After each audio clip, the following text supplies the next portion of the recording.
左偏，就是你的致命剑法，使逆可杀啊！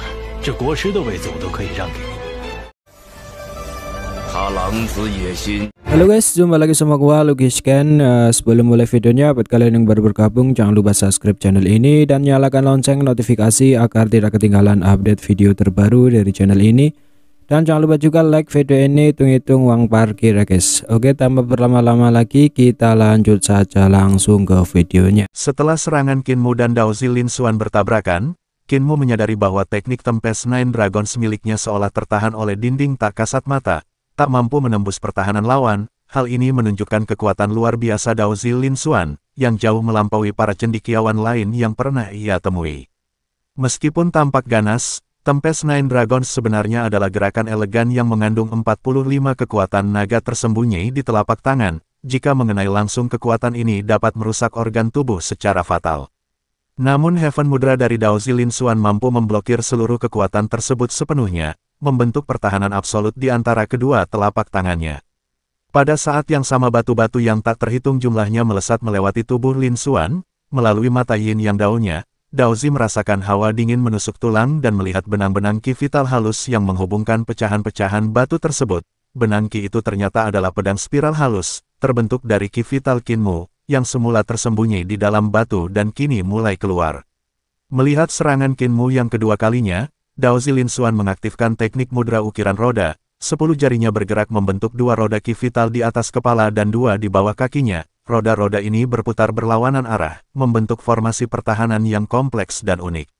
Saat formasi menyelimuti tubuhnya, bebatuan halus di sekitarnya berubah menjadi debu dan melesat ke langit. Dari serpihan tersebut muncul pedang-pedang ki yang berkumpul membentuk seekor naga hijau raksasa. Itu adalah manifestasi dari ki vital Kinmu dalam bentuk-bentuk pedang spiral. Dari celah antara roda berlawanan arah, muncul layar pedang halus yang menyambut naga hijau itu. Benturan dahsyat pun terjadi. Pedang ki pecah berhamburan ke segala arah. Pertarungan ini bukan hanya adu teknik pedang, tapi juga uji kekuatan sihir masing-masing. Siapapun dari Akademi Kekaisaran yang menyaksikan ini pasti akan terkejut. Kinmu menggunakan teknik bentuk pedang spiral yang diajarkan oleh guru negara Kekaisaran Perdamaian Abadi. Tetapi dengan cara yang berbeda, alih-alih membentuk pilar pedang seperti ajaran aslinya, ia menciptakan spiral ki yang berubah menjadi naga hijau yang hidup. Daozi Lin Xuan segera merasakan tekanan besar. Ki vital Kinmu mendominasi miliknya. Ini mengejutkan karena kultivasi sekte Dao-nya dikenal memiliki kekuatan sihir tertinggi di antara semua sekte. Bahkan Sutra Mahayana Rulai pun sulit menandingi kekuatan sihirnya. Namun kini ia merasa kalah dalam aspek itu. Merasa mudra ukiran rodanya akan runtuh, Lin Xuan segera beralih teknik. Meskipun tanpa senjatanya, ia menciptakan helai-helai ki vital yang menyerupai pedang halus. Di bawah kendalinya, benang-benang ki itu menyerang dari dalam roda, berusaha memutus naga hijau milik Kinmu. Ketika Daozi Lin Xuan bergerak, Kinmu telah lebih dulu muncul di hadapannya. Dengan satu gerakan tangan ia mengumpulkan debu di sekitarnya, menggunakan ki vital dan membentuk sebuah tombak yang langsung menghantam formasi roda berputar milik Lin Xuan. Daozi Lin Xuan mencoba menahan serangan itu dengan Heaven Flipping Mudra, namun serangan susulan Kinmu datang tanpa jeda. Kinmu menggunakan tangannya seperti bilah pisau, mengaktifkan teknik pertempuran tengah malam di kota badai, menciptakan gelombang serangan yang menghantam roda secara bertubi-tubi. Formasi mudra ukiran roda pun runtuh, Daozi Lin Xuan terluka, tebasan mendarat di dadanya, darah mengalir saat tubuhnya terpental ke belakang, namun ia tetap tenang dan memanfaatkan momentum untuk terbang menjauh. Sementara itu helaian rambut ki vital yang dikendalikannya berhasil menembus naga hijau ciptaan Kinmu. Hingga makhluk ki itu pecah menjadi ratusan pedang ki yang langsung tertancap di tanah setelah menghilang. Menyadari situasinya memburuk, Daozi segera menekan telapak tangannya ke tanah. Untaian benang ki vital pun menjulur dari bawah, menembus tanah dan mengangkat tubuhnya kembali ke udara. Dengan benang ki vital sebagai pijakan, Daozi Lin Xuan melesat di udara. Di bawahnya naga hijau ciptaan Kinmu terus menyembul dari tanah. Setiap kemunculannya dimanfaatkan Kinmu untuk melompat di atas kepala naga, mengejar Lin Xuan dengan kecepatan tinggi. Sambil mengejar Kinmu menjentikkan jarinya, memicu ledakan petir, dari balik gemuruh muncul aura teknik pedang halus yang menekan Lin Xuan. Karena merasa terdesak, Daozi terpaksa mengerahkan jurus pedang warisan sekte Dao-nya. Di satu sisi Dan Yangzi menyaksikan pertarungan antara Daozi Lin Xuan dan Kinmu, sementara binatang setengah naga setengah kilin kehilangan minat dan kembali tertidur. Qin Mu menyerang dengan kecepatan dan agresivitas tinggi, tak memberi celah bagi lawan untuk bernapas. Dao Zilin Xuan tertekan, ki vitalnya tak mampu mengimbangi, gerakannya dibatasi, dan tanpa harta karun 6 elemennya banyak tekniknya tidak bisa digunakan. Satu-satunya harapannya adalah keterampilan pedang warisan Sekte Dao, teknik pamungkas yang bisa membalikkan keadaan. Namun teknik ini menuntut ki vital dalam jumlah besar, dan di tingkat kultivasi saat ini dan Yang Zi meragukan apakah Lin Xuan mampu mengendalikannya sepenuhnya. Saat kekhawatiran itu muncul, benang ki vital milik Lin Xuan mulai berubah, setengah hitam dan setengah putih, membentuk pusaran yin yang di udara, pertanda dimulainya teknik warisan tertinggi Sekte Dao. Dao Zi Lin Xuan mengaktifkan bentuk pertama dari 14 tulisan pedang Dao, sebuah teknik warisan dari Sekte Dao. Saat diagram hitam putih menekan, lengannya bergetar hebat. Dan Yang Zi menghela napas lega, meskipun berada di alam 5 elemen, Lin Xuan masih mampu menggunakan teknik ini. Hal itu adalah sebuah pencapaian langka. Umumnya, praktisi bahkan di tingkat seni dewa kesulitan menjalankannya karena konsumsi ki vital yang sangat besar dan kompleksitas teknik yang tinggi. Keterampilan ini juga menuntut penguasaan tingkat tinggi, termasuk pemahaman mendalam atas tulisan kuno seperti 10 kanon komputasi, Dayan umum dan cermin giok 4 tak dikenal. Di antara para praktisi, Lin Xuan adalah yang paling menonjol dalam pemahaman ini, menjadikannya sosok ideal untuk menguasai 14 tulisan pedang Dao. Namun semakin tinggi tingkat teknik, semakin sulit dikuasai, bahkan Master Dao saat ini belum berhasil mengolah tulisan ke-14, meski demikian ia menaruh harapan besar pada Lin Xuan untuk menembus batas tersebut. Bahkan Master Dao pernah meminjamkan 14 tulisan pedang Dao ke Sekte Perdamaian Abadi, dan bahkan ajaran guru negara kekaisaran menunjukkan pengaruhnya. Ini menegaskan betapa dahsyatnya jurus Dao Zi Lin Xuan. Saat diagram yin yang turun, tekanan luar biasa membuat Qin Mu terpaku. Tinju petir miliknya gagal menembus teknik itu, serangannya seolah lenyap seketika. Di saat kritis naga hijau di bawahnya melonjak ke langit, meledak jadi cahaya pedang, lalu membentuk pedang panjang di tangan Qin Mu.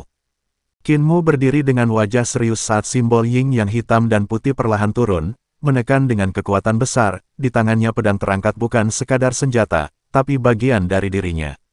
Gerakannya indah dan kuat seperti kuas pelukis, langkah mantap musafir, suara penyanyi dan gerakan penari. Ia mulai menggunakan jurus yang diajarkan oleh kepala desa, yaitu pedang menginjak pegunungan dan sungai. Cahaya pedang menyala terang, setiap tebasan menggabungkan terang dan gelap, cepat dan lambat, ringan dan berat. 14 jurus dasar berubah menjadi kekuatan besar, seperti sungai deras dan gunung menjulang. Ini bukan ilmu pedang biasa, ini adalah ilmu untuk menebas dewa. Orang yang mengayunkan pedang ini tidak boleh takut pada dewa, iblis, atau Buddha. Hatinya harus bebas dari rasa hormat kepada mereka dan berani melawan langit.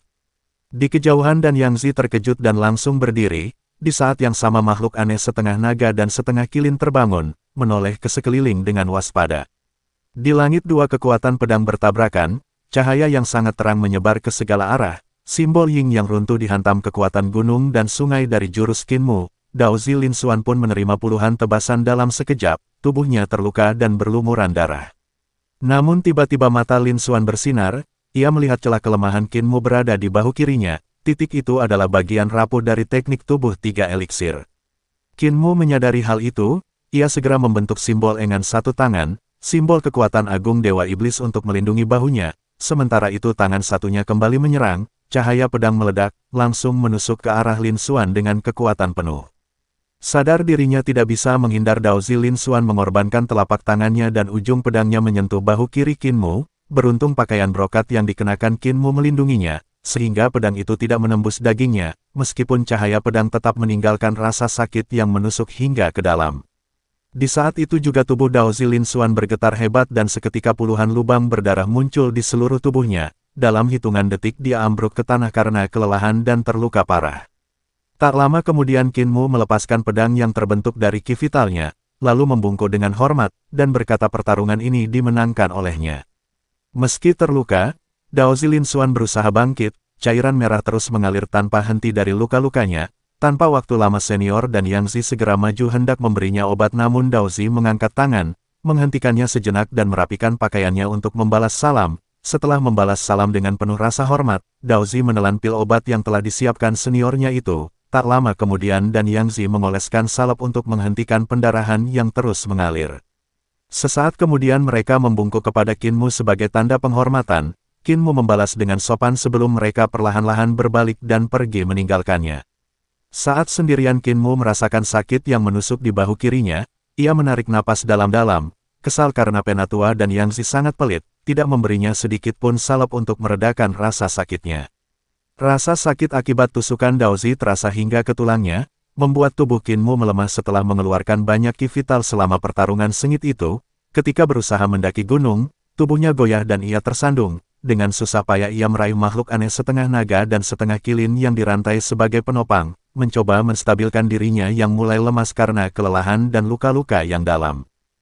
Qinmu sering melewati gerbang gunung tanpa pernah menyadari keberadaan seekor binatang aneh yang selalu ia sangka hanyalah patung naga kilin biasa. Namun saat ini binatang itu tiba-tiba menjulurkan lidahnya dan menjilat bahunya. Perlahan luka-luka kecil akibat pedang yang selama ini menyakitinya mulai menghilang, digantikan oleh sensasi dingin yang menenangkan. Qinmu terkejut menyadari bahwa air liur makhluk itu memiliki kekuatan penyembuhan yang luar biasa. Karena penasaran Qinmu mencoba menawarkan berbagai buah asam aprikot, plum kuning, hingga lemon, namun binatang itu tetap diam, tak bergeming dan tak menunjukkan minat. Ketika Qinmu bertanya tentang makanan favoritnya, binatang aneh itu menyebut seekor sapi hijau besar yang sudah lama ia amati di gunung dan meminta bantuan untuk membawanya. Qinmu pun berjanji akan membantunya, bertekad untuk menjalin persahabatan dengan dirinya. Kebahagiaan binatang itu tampak jelas, terlihat dari air liur yang hampir menetes di sudut mulutnya sebelum diserap kembali. Qinmu kembali ke gunung sambil merenung bahwa satu-satunya cara untuk mengelabui binatang dengan air liur penyembuh itu, adalah dengan membawa sapi hijau besar yang pernah dilihatnya di suatu tempat, mungkin di halaman sedang makan rumput. Ia memutuskan untuk bertanya pada Linger, yang lebih mengenal gunung karena sering berkeliling ke sana kemari. Saat itu di kediaman cendekia dan taman bangsawan, para penghuni mulai bangun dan turun gunung dalam kelompok-kelompok kecil melewati Qinmu. Seorang pangeran berbicara tentang kemajuan kultivasinya setelah bimbingan guru negara, dan yakin bisa bertarung ratusan ronde dengan Daozi Lin Xuan. Ling Yusu pangeran kedua, mengingatkan agar tidak meremehkan musuh, mengakui bahwa Daozi Lin Xuan masih menyimpan banyak teknik yang belum digunakan. Ia juga memuji guru negara yang mengajarkan bentuk pedang yang memperkuat kemampuan bertarungnya, walaupun memenangkan pertarungan tetap sulit. Ling Yusu menatap Qinmu dengan ragu sebelum mengalihkan pandangan. Ketika ditanya, ia menjelaskan bahwa Qinmu memang berbakat dan memiliki reputasi sebagai tabib suci yang pernah menyelamatkan janda permaisuri. Tapi statusnya sebagai orang dari reruntuhan besar membuatnya kurang cocok dekat dengan saudara perempuan pangeran ketujuh. Ketika mereka turun gunung, keributan tiba-tiba terdengar. Seseorang berteriak bahwa kedua Taois dan Yangzi dan Daozi Lin Xuan telah menghilang. Sontak membuat Ling Yusu tercengang lalu menyelusuri kerumunan, memperhatikan bahwa kedua Taois itu benar-benar lenyap tanpa jejak. Banyak yang berspekulasi bahwa mereka mundur untuk menghindari kekalahan. Namun Ling Yusu menertawakan kemungkinan itu. Menurutnya, Dan Yangzi dan Daozi Lin Xuan ada untuk menghadang dan mempermalukan lawan, bukan menyerah begitu saja. Kesimpulannya, seseorang telah mengalahkan Daozi Lin Xuan dan pergi setelah mengalami kekalahan. Ling Yusu kemudian mengamati kerumunan, mencoba menebak siapa yang mungkin mengalahkan Daozi Lin Xuan. Ia menyebut nama-nama terkuat di kediaman seni ilahi, seperti maniak pedang Xiao Yin, setan gila Tian Feng, dan pembawa gunung Yue Qiu, yang semuanya memiliki bakat dan kemampuan luar biasa.